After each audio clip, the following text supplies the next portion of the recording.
কি শাক কাটেন? এই কলমি শাক বিলেত থেকে নিয়ে এসেছি পানির মধ্যে দিয়ে। একটা কথা কি, নজর এমন একটা খারাপ জিনিস যে একবার যদি কারো খারাপ নজর সংসারে পড়ে, সেই সংসারে আর কোনো উন্নতি হয় না, একদম নিঃস্ব হয়ে যায়। কারণ আমাদের সংসারটা এত সুন্দর ছিল, এত ভালোভাবে আমরা এই কয় বছর চলছি, ভালোই চলছি, কিন্তু কিছু কিছু মানুষের নজরের জন্যই আমার আমার পুরা সংসারটা একদম ধ্বংস হয়ে গেছে। পুরা ফ্যামিলিটাই আমার অন্যরকম হয়ে গেছে।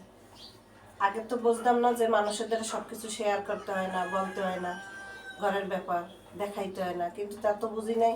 সবসময় ফেসবুকে ছাড়ছি এইটা এইটা, এই রান্না বাড়া খাওয়া দাওয়া, আমরা এত ভালো আছি, এই আছি।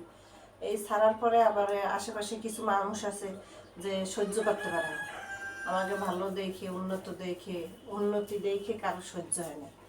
এই জন্যে এমন অবস্থা হয়েছে এখন মানুষের আর কি খারাপ নজরে। হ্যাঁ, এমন অবস্থা হয়েছে যে আমাদের পুরো ফ্যামিলিটাই অচল হয়ে গেছে। এই অবস্থায় আছি। তা আপনারা কেউ আপনাদের ফ্যামিলির বিষয়ে কাউরে না জানাইতে পারলে জানাবেন না, আর কোনো সময় ফেসবুকে না দেখাইতে পারলে দেখাবেন না। কারণ এত নজর খারাপ, এত মানুষের এই খারাপ যে আমি এখন বুঝ দিছি, ভোগ দিছি আমি। ভালো থাকেন সবাই।